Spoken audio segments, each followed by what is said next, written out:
Alhamdulillahi ala ihsanih wa syukru lahu ala taufiqihi wa amtinanih wa asyhadu an la ilaha illallah wahdahu la syarika lahu ta'ziman li sya'nih wa asyhadu anna Muhammadan abduhu wa rasuluhu da'ila ridwanih. Allahumma salli alaihi wa ala alihi wa ashabihi wa ikhwanih. Hadirin dan hadirat yang dirahmati oleh Allah Subhanahu wa taala. Alhamdulillah, puji dan syukur kita panjatkan kepada Allah atas segala limpahan karunia. Allah berikan kepada kita salawat dan salam semoga tercurahkan selalu kepada junjungan kita Nabi Muhammad sallallahu alaihi wasallam, kepada keluarganya serta seluruh sahabat beliau tanpa terkecuali. Kita melanjutkan bahasan kita tentang sirah Nabi sallallahu alaihi wasallam. Pada pertemuan lalu kita telah menyebutkan tentang bagaimana turunnya wahyu kepada Nabi sallallahu alaihi wasallam, yang hal ini benar-benar menjadikan Nabi sallallahu alaihi wasallam kaget, ya. Tidak diduga ternyata ada wahyu yang turun kepada Nabi sallallahu alaihi wasallam. Dan setelah turun wahyu, maka banyak rahasia-rahasia atau teka-teki yang selama ini di benak Nabi sallallahu alaihi wasallam akhirnya terbongkar, terungkap. Nabi pernah dibelah dadanya oleh malaikat Jibril. Nabi sallallahu alaihi wasallam pernah berjalan di kota Mekah, ada batu yang beri salam kepadanya, ya. Nabi sallallahu alaihi wasallam bermimpi dengan mimpi yang sebelumnya, ya, yang sebelum turun wahyu. Yang ini semua menjadikan Nabi sangat rindu untuk mengetahui hakikat dari ini semua. Dan ternyata akhirnya turun wahyu kepada Nabi sallallahu alaihi wasallam. Dan waktu turun wahyu kepada Nabi sallallahu alaihi wasallam, Iqra bismi rabbikal ladzi khalaq, 5 ayat dari surat Al-Alaq, Nabi bercampur antara ketakutan dengan kebahagiaan. Di antaranya yang menunjukkan akan hal ini, setelah itu wahyu terputus, wahyu tidak turun lagi. Ada yang mengatakan 3 hari, ada yang mengatakan 40 hari. Maka Nabi SAW merasakan kesedihan. Kenapa? Beliau merasakan kebahagiaan tatkala mendengar wahyu-wahyu tersebut. Maka beliau rindu ingin kembali mendengar wahyu-wahyu tersebut. Namun ternyata wahyu tidak turun. Baik, kita lanjutkan. Jadi meskipun Rasulullah SAW ketakutan tatkala turun wahyu, tapi beliau rindu ingin mendengar wahyu tersebut. Akhirnya wahyu terputus 3 hari, ada yang mengatakan lebih daripada itu, ada yang mengatakan sampai 40 hari. Rasulullah SAW rindu kembali ingin bertemu dengan malaikat Jibril. Di sini ada riwayat yang lemah yang disebutkan dalam Sahih Al-Bukhari dari riwayat Az-Zuhri, ya, bahwasanya Nabi sallallahu alaihi wasallam saking rindunya dan tidak ketemu dengan malaikat Jibril, maka Rasulullah SAW sedih dan akhirnya pergi ke puncak gunung dan ingin melemparkan badannya dari puncak gunung, ingin bunuh diri, bahasa kasarnya demikian. Dan riwayat ini terdapat dalam Sahih Al-Bukhari. Akhirnya orientalis sering mengangkat riwayat ini. Bagaimana Nabi kalian ingin bunuh diri? Masa seorang Nabi ingin bunuh diri? Jadi, dari sisi orang-orang Syiah mereka mengatakan, masa dalam Sahih Bukhari ada riwayat seperti ini? Sahih Bukhari enggak beres, masa ada Nabi ingin bunuh diri. Namun ini dibantah oleh para ulama. Yang pertama, riwayat tersebut riwayat yang lemah, meskipun dalam Sahih Bukhari, tapi bukan dalam usulnya, bukan dalam pokoknya. Disebutkan hadis yang sahih, kemudian Imam Bukhari menyebutkan riwayat-riwayat, ya, dan Rasulullah dan Imam Bukhari terkadang menyebut hadis-hadis muallaq dan tidak semuanya sahih. Yang dijamin sahih oleh Imam Al-Bukhari adalah hadis pokoknya, hadis intinya, paham? Hadis intinya itu sahih semuanya dalam Sahih Bukhari. Setelah itu ada tambahan-tambahan, terkadang sahih, terkadang tidak sahih. Di antaranya riwayat Az-Zuhri, ya, dari Az-Zuhri meriwayatkan, dan Az-Zuhri adalah seorang tabi'in. Kemudian dia berkata, wa fatara al-wahyu fatratan hatta hazina Nabi sallallahu alaihi wasallam fi ma balaghana huznan. Wahyu terputus sampai riwayat datang kepada kami bahwasanya Rasulullah SAW dalam kondisi sedih, yang sangat sedih, sampai Rasulullah SAW pergi ke puncak gunung dan ingin melemparkan dirinya. Riwayat ini lemah karena Zuhri adalah tabi'in tidak bertemu dengan Nabi SAW. Tabi'in bertemu dengan siapa? Sahabat baru bertemu dengan Nabi SAW. Oleh karena riwayat ini secara sanad terputus. Karena riwayat tabi'in dari Nabi SAW namanya riwayat mursal.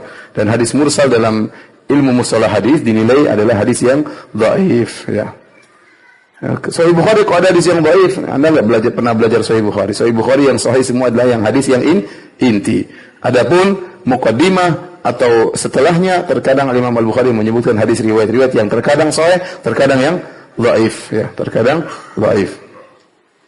Kemudian, kalaupun hadis ini sahih, maka ini tidak menunjukkan bahwasanya Nabi tercela, karena Nabi baru saja menjadi Nabi, dan Nabi tatkala mau bunuh diri tegur. Disebutkan dalam riwayat yang lemah tersebut, waktu Nabi SAW akan melemparkan dirinya, tiba-tiba muncul malaikat Jibril. Malaikat Jibril berkata, "Ya Muhammad, innaka Rasulullahi haqqan." Wahai Muhammad, sungguhnya kau adalah utusan Allah yang sesungguhnya. Fayaskunu lidzalika ja'shuhu. Maka Nabi pun tenang setelah itu.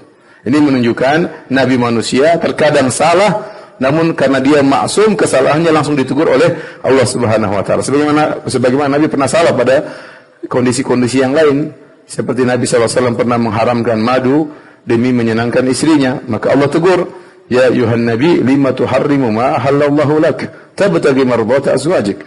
Wahai Muhammad, wahai Rasulullah, kenapa engkau mengharamkan madu yang halal bagimu? Gara-gara ingin mencari keridhaan istrimu. Nabi berapa kali salah.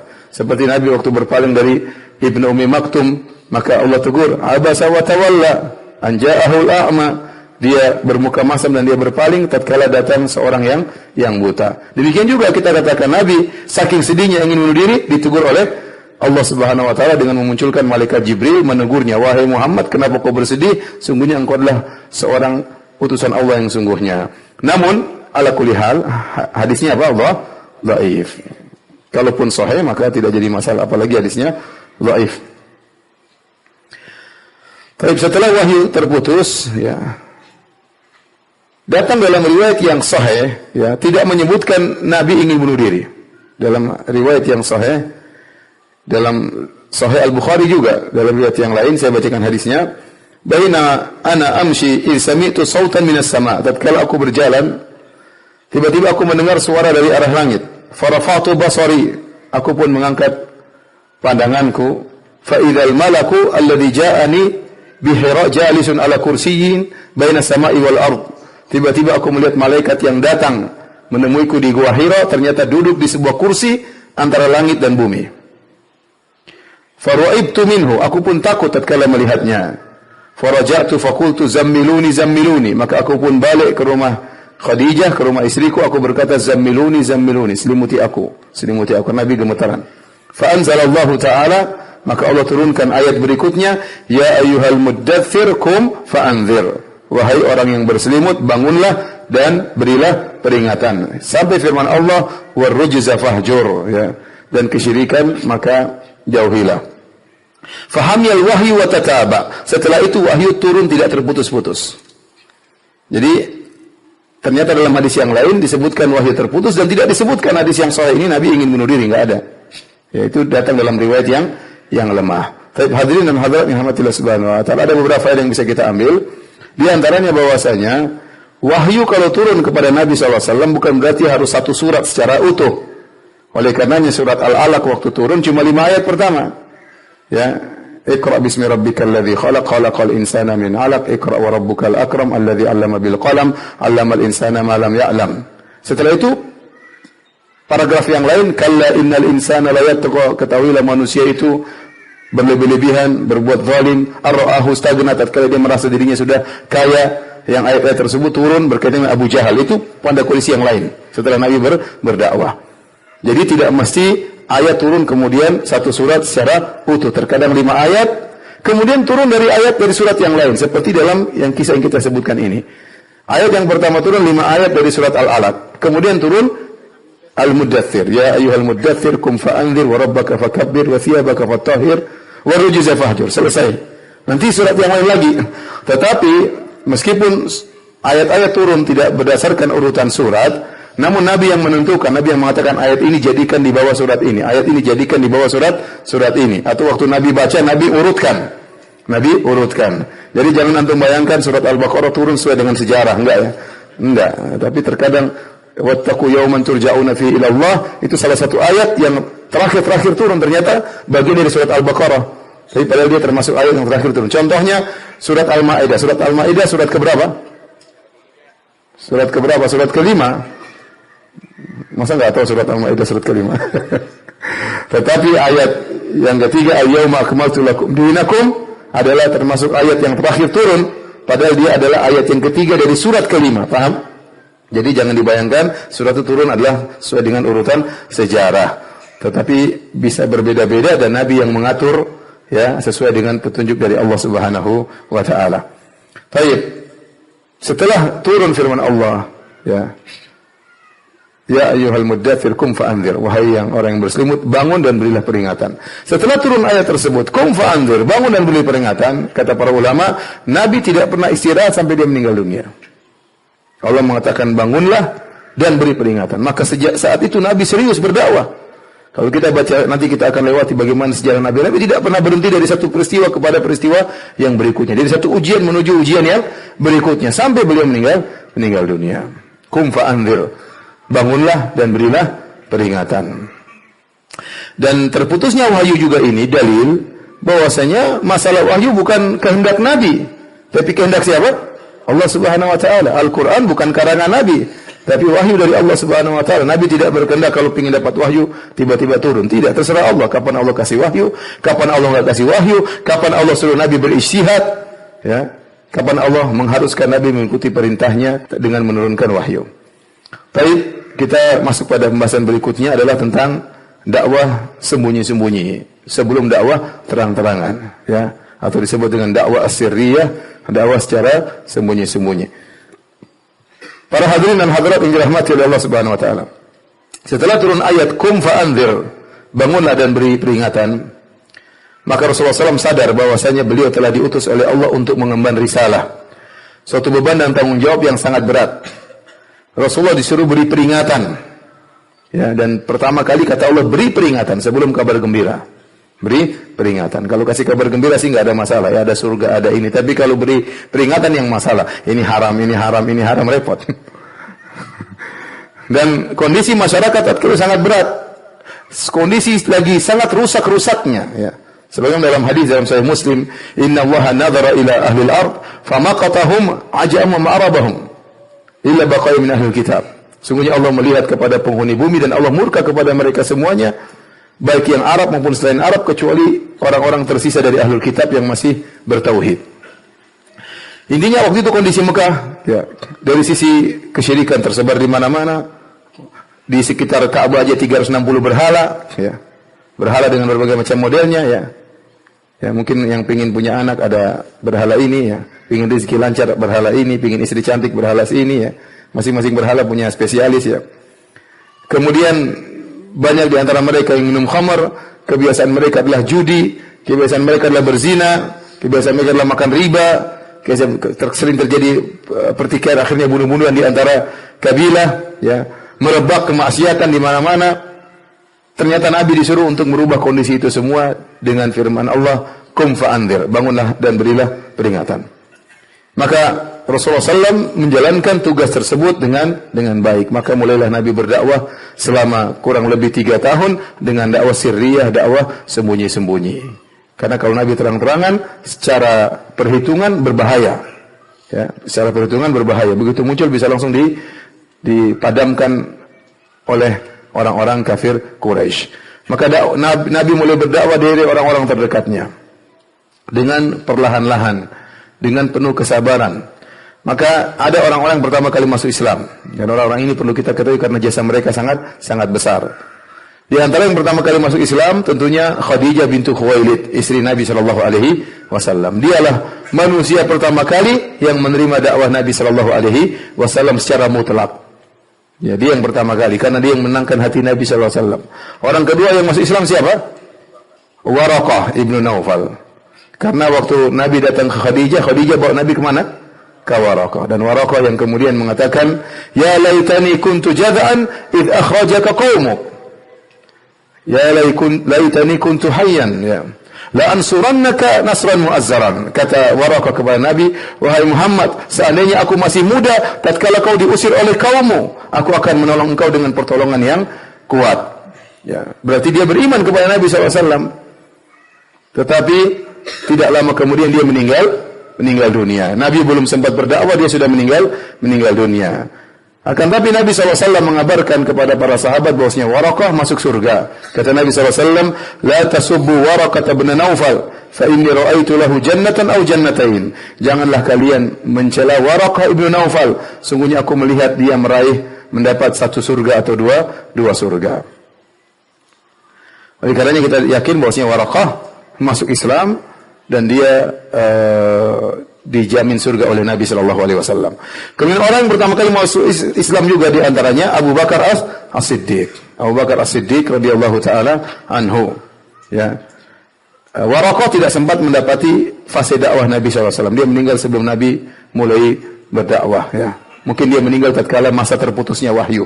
40 hari tersebut beliau meninggal dunia. Adapun tatkala turun firman Allah, "Qum fa'anzir," maka Waraqah sudah tidak ada. Yang pertama masuk Islam dari lelaki dewasa adalah Abu Bakar As-Siddiq radhiyallahu taala anhu. Dan Abu Bakar As-Siddiq radhiyallahu anhu memiliki keistimewaan. Di antaranya beliau tatkala ditawarkan Islam tidak ragu-ragu, sama sekali tidak ragu-ragu. Kata Nabi sallallahu alaihi wasallam, "Ma aratul Islam ala ahadin illa kanat lahu kabwa illa Abu Bakrin, fa innahu lam yatala'tham fi qawlihi." Tidaklah aku menawarkan Islam kepada seorang pun kecuali ada keraguan, kecuali Abu Bakar. Sungguhnya dia tidak ragu-ragu untuk menyatakan Islamnya.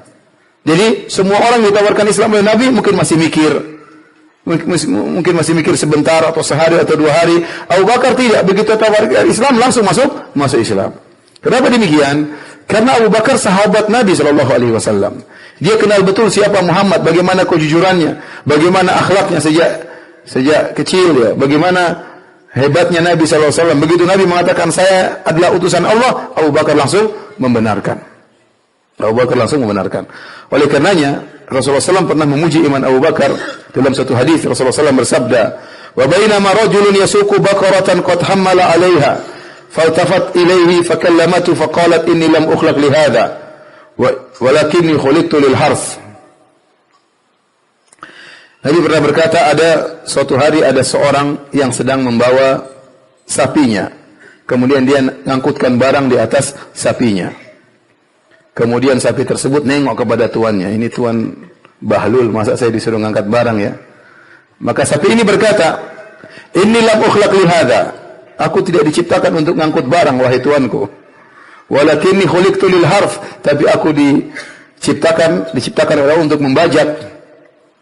Maka orang-orang berkata, "Subhanallah, abaqaratun tatakallam?" Ya Rasulullah, Maha suci Allah, apakah ada sapi berbicara? Maka Nabi SAW berkata, "Fa inni uminu bidzalik wa Abu Bakr wa Umar bin Khattab." Sungguhnya aku beriman pernah terjadi kejadian seperti itu, dan Abu Bakar juga beriman dan Umar juga beriman. Dalam riwayat wa ma humma thamma, padahal waktu itu Abu Bakar dan Umar tidak hadir waktu Nabi menceritakan kisah tersebut. Isyarat bahwasanya Nabi berkata, waktu Nabi cerita sapi berbicara, para sahabat masih berkata, apakah sapi bisa berbicara? Kata Nabi, kalau ada Abu Bakar, dia pasti mengatakan iya, tidak ragu-ragu untuk mendengar berita dari Nabi SAW itu tentang sapi bisa berbicara. Makanya tatkala Isra Mi'raj, waktu Nabi mengatakan beliau naik ke Sidratul Muntaha, pergi dari Mekah menuju Masjidil Aqsa, kemudian naik ke langit, pulang lagi, kurang dari 1 malam, maka banyak orang yang tidak percaya. Bahkan sebagian orang murtad tatkala itu. Ya. Sampai waktu Nabi SAW pulang ketemu dengan orang kafir Quraisy, dia bertanya, "Dari mana kau Muhammad?" "Saya dari Masjidil Aqsa, naik ke langit, balik lagi." "Benar?" "Iya, benar. Saya kumpulin orang, jangan lupa perkataanmu ya." Maksudnya dia ngumpulin orang untuk ngejek Nabi SAW. Ya, akhirnya mereka datang ke Abu Bakar. Kata mereka, "Abu Bakar, temanmu ini gimana? Enggak beres. Sekarang kemarin masih beres, sekarang sudah enggak beres." Bilang kurang dari semalam dia pergi dari Masjidil Haram ke Masjidil Aqsa, naik ke langit, balik lagi kurang dari 1 malam. Bayangkan di zaman tersebut sepeda saja belum diciptakan ya. Kemudian zaman sekarang saja menakjubkan, apalagi zaman dahulu. Kata Abu Bakar, sungguhnya kalau dia kabarkan lebih daripada itu, aku akan benarkan. Dia telah mengabarkan yang lebih hebat daripada itu, bahwasanya Tuhan kasih dia wahyu. Itu lebih aneh daripada ini. Dan itu saya benarkan. Maka Abu Bakar disebut dengan apa? As-Siddiq. Ini diantara keistimewaan Abu Bakar radhiyallahu taala anhu. Oleh karena Nabi SAW pernah naik di atas gunung Uhud. Kemudian Nabi Abu Bakar, Utsman dan Umar. Tiba-tiba gunung Uhud bergetar. Kata Nabi sallallahu alaihi wasallam, "Uskut ya Uhud, fa inna ma'alaika nabiyyun wa siddiqun wa syahidan." Tenang kau wahai gunung Uhud, sungguh yang ada di atasmu adalah seorang nabi, seorang siddiq yaitu Abu Bakar, wa syahidan dan dua orang yang mati syahid yaitu Umar dan Utsman. Dan Abu Bakar tatkala masuk Islam, dia mengorbankan hartanya seluruhnya untuk Nabi sallallahu alaihi wasallam. Benar-benar dia infakkan hartanya. Makanya Nabi pernah berkata di hadapan Abu Bakar, memuji Abu Bakar, "Ma nafa'ani malun qat, ma nafa'ani malu Abi Bakrin." Tidak ada harta bermanfaat bagiku seperti hartanya Abu Bakar. Fabaka Abu Bakrin, waktu Nabi memuji Abu Bakar langsung menangis. Kata Abu Bakar, "Ma ana wali mali, ma ana wa mali illa laka ya Rasulullah." Tidaklah diriku dan hartaku kecuali milikmu wahai Rasulullah. Karena benar Abu Bakar dia berinfak di saat-saat yang genting di awal dakwah. Berbeda setelah itu orang akan banyak berinfak, tetapi infaknya Abu Bakar berkaitan dengan berlanjutnya dakwah atau berhentinya dakwah. Nabi sangat membutuhkan harta di awal-awal dakwah beliau untuk mengembangkan dakwah beliau. Dan di antara orang yang langsung jor-joran membantu Nabi SAW adalah siapa? Abu Bakar radhiyallahu taala anhu.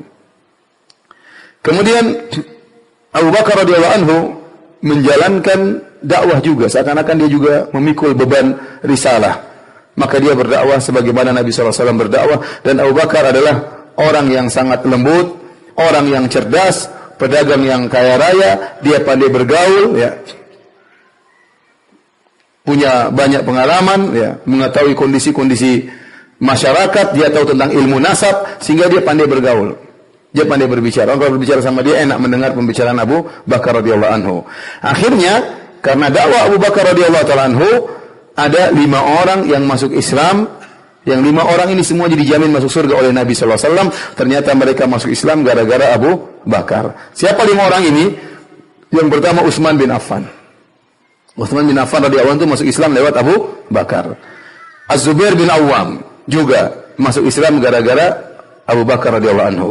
Abdurrahman bin Auf radhiyallahu anhu juga masuk surga gara-gara dakwah Abu Bakar. Sa'ad bin Abi Waqqas juga masuk surga gara-gara dakwah Abu Bakar. Yang kelima Talha bin Ubaidillah juga masuk surga gara-gara dakwah Abu Bakar radhiyallahu ta'ala. Bayangkan 5 orang ini dijamin masuk surga. Dalam hadis kata Nabi SAW, Abu Bakr fil jannah, Abu Bakar di surga. Umar fil jannah, Umar di surga. Utsman fil jannah, Utsman di surga. Ali fil jannah, Ali di surga. Talha fil jannah, Talha di surga. Az-Zubair di surga. Abdurrahman bin Auf di surga. Sa'ad di surga. Sa'id di surga. Abu Ubaidah bin Jarrah di surga. 10 orang Nabi sebutkan. 5 di antaranya masuk Islam gara-gara Abu Bakar radhiyallahu ta'ala anhu. Dan biar kita tahu bagaimana agungnya Abu Bakar. 5 orang ini amalannya hebat-hebat seluruhnya. Ya. Abdurrahman bin Auf infaknya kayak apa? Utsman bin Affan infaknya kayak apa? Kata Nabi mengatakan, "Ala astahi mimman yastahi minhul malaika." Kenapa aku tidak malu kepada orang yang malaikat malu kepadanya? Bayangkan, malaikat malu kepada siapa? Utsman. Kenapa? Karena begitu tinggi perangai akhlaknya. Saya malaikat saja malu kepada Utsman. Ya.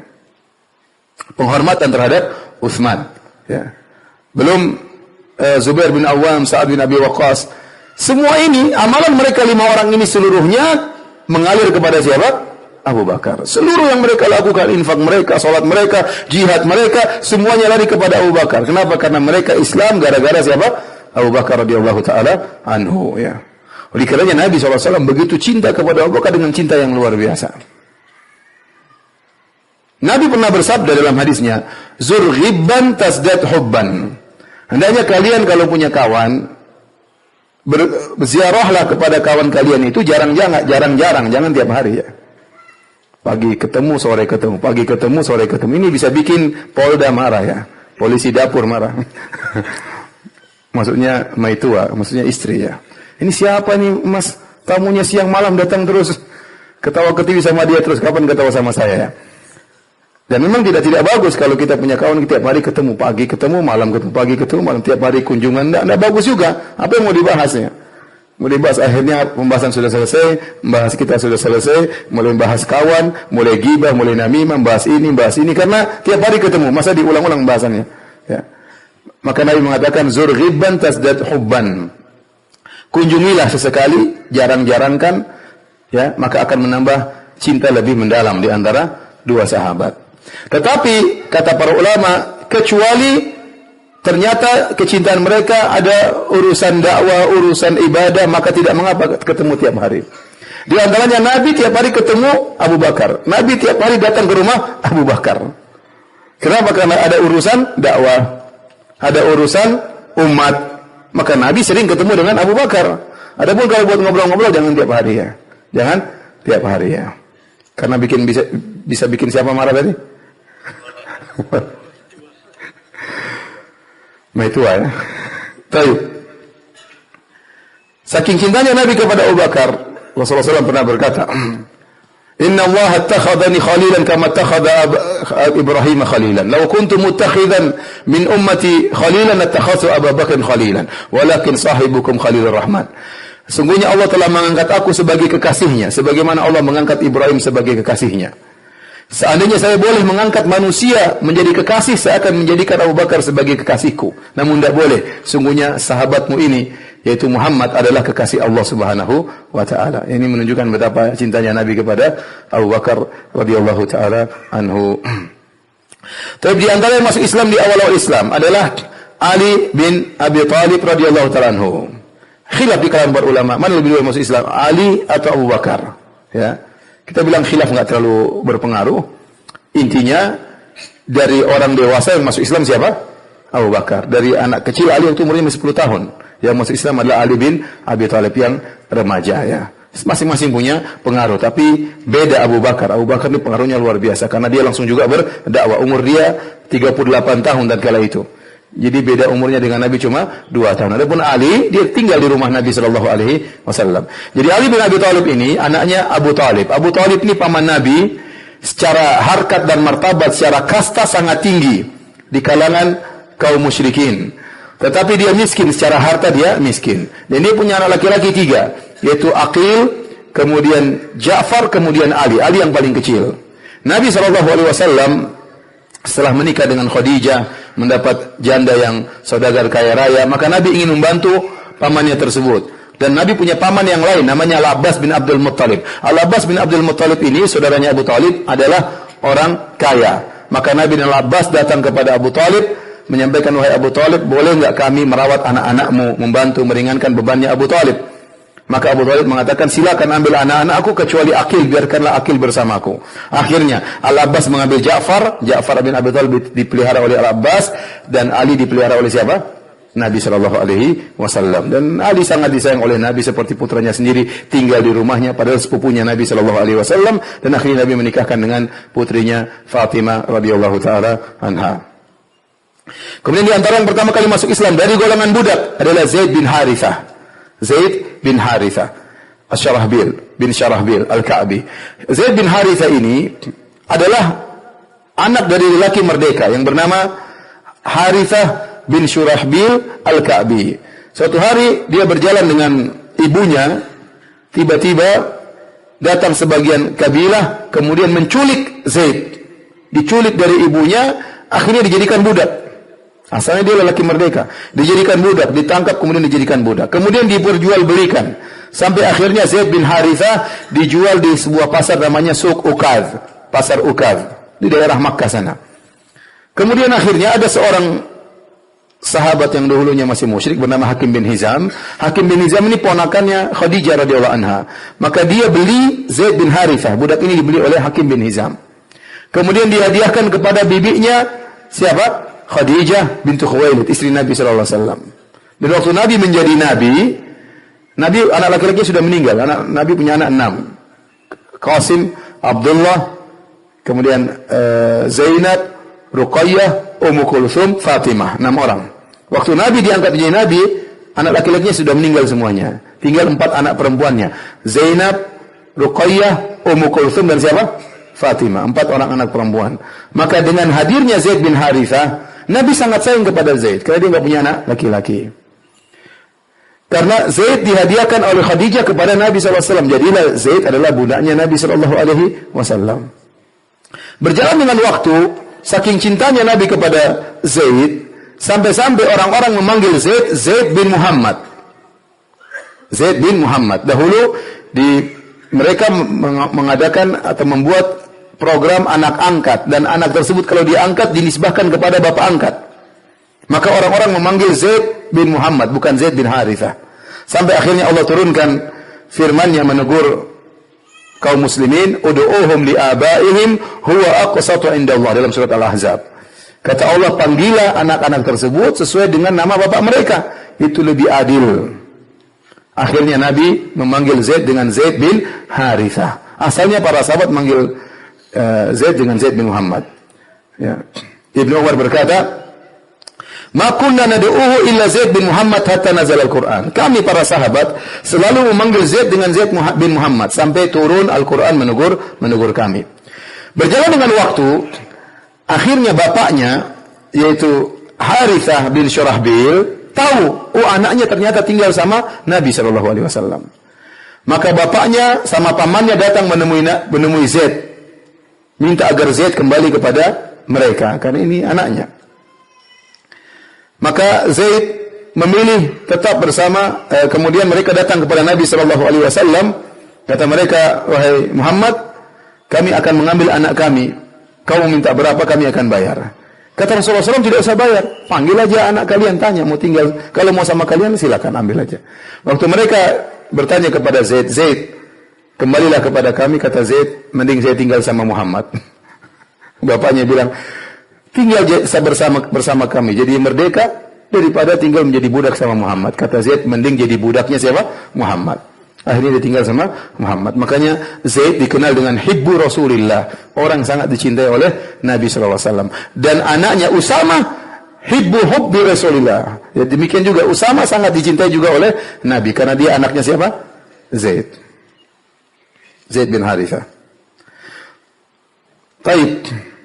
Kalau kita perhatikan para hadirin dan hadirat yang dirahmati Allah Subhanahu wa taala, ternyata orang-orang yang pertama kali masuk Islam rata-rata anak-anak muda.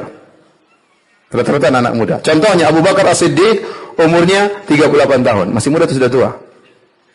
Masih muda. Saya 39, berarti masih muda. Yang 45. Baik, kemudian yang masuk Islam juga pertama kali Utsman bin Affan, umurnya 34 tahun. Masih muda juga.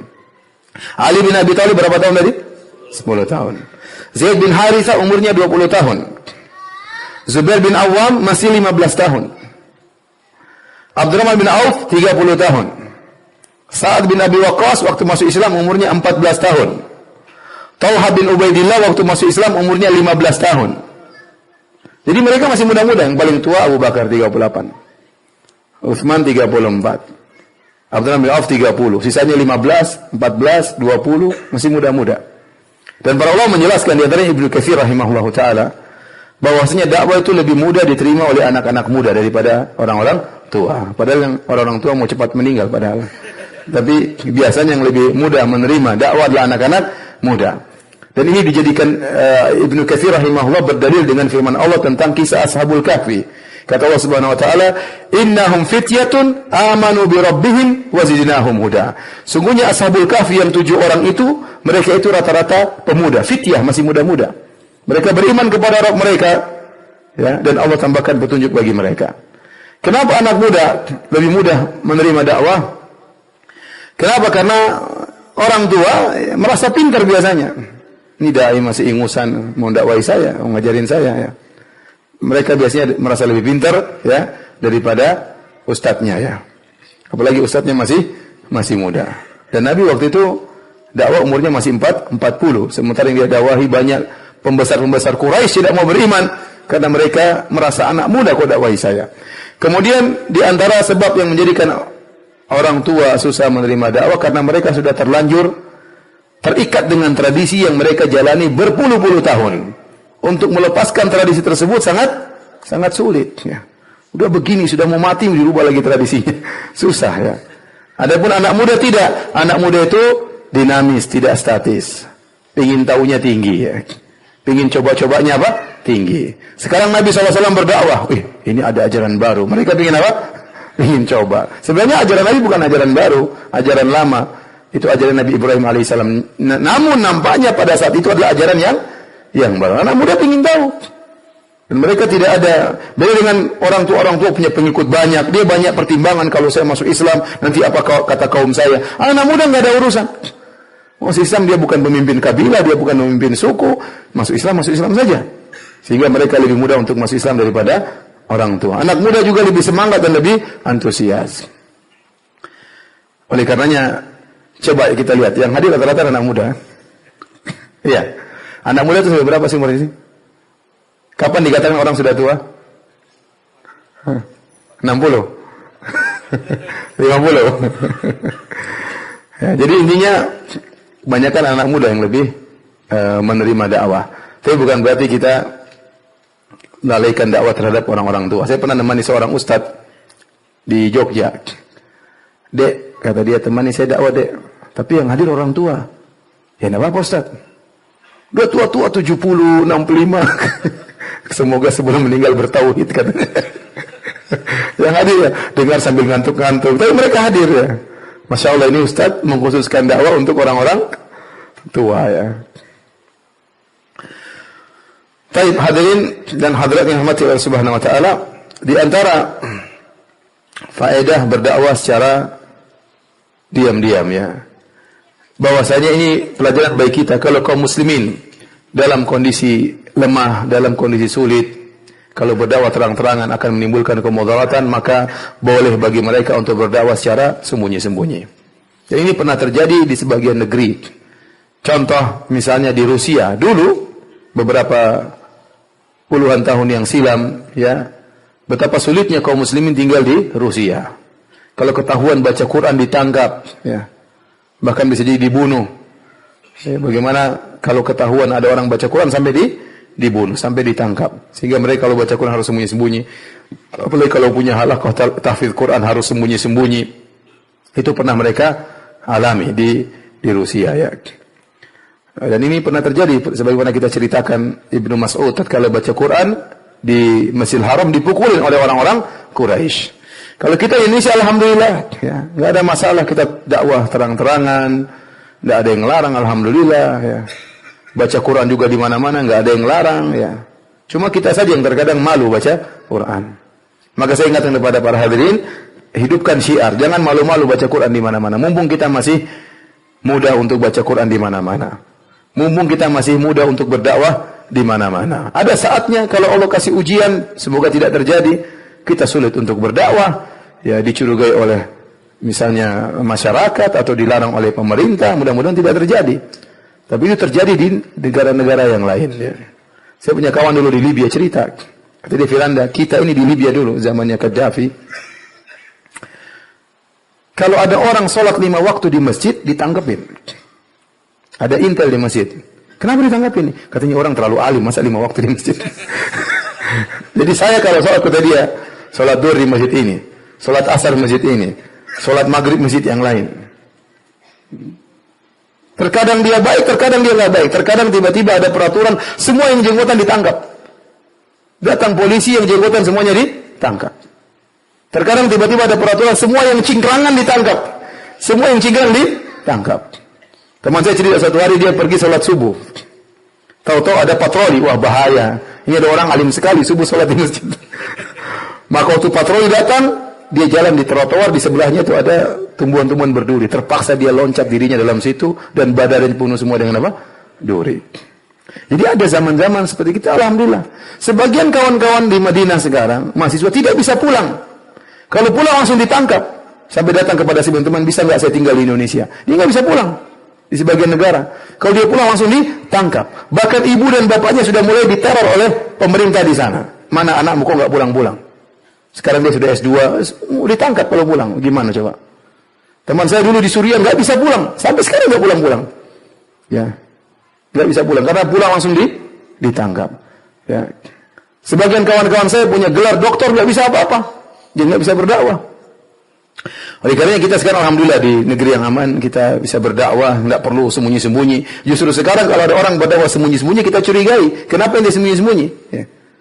Ya. Kalau sembunyi-sembunyi pakai YouTube, nggak apa-apa kan? Sembunyi-sembunyi ada apa? Kenapa? Ada sembunyi-sembunyi, ada baiat, tidak. Ini bahaya kalau berarti dia menyembunyikan sesuatu yang kesesatan. Ya. Karena kita tidak ada yang melarang, alhamdulillah. Ya. Jadi, tetapi kalau kondisi memang tidak memungkinkan, maka seorang boleh berdakwah secara sembunyi-sembunyi. Kemudian ini juga kita bisa ambil dalil dari ini bahwasanya Islam sejak awal dakwahnya adalah dakwah yang universal ya.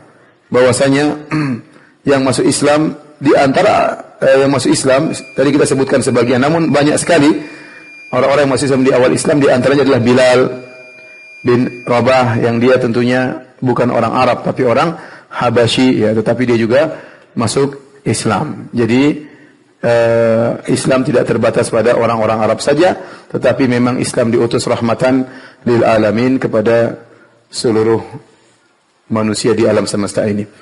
Demikian ya para hadirin ya, kajian kita nanti insyaallah ba'da Isya kita tanya jawab ya. Demikian wabillahi taufik. Assalamualaikum warahmatullahi wabarakatuh.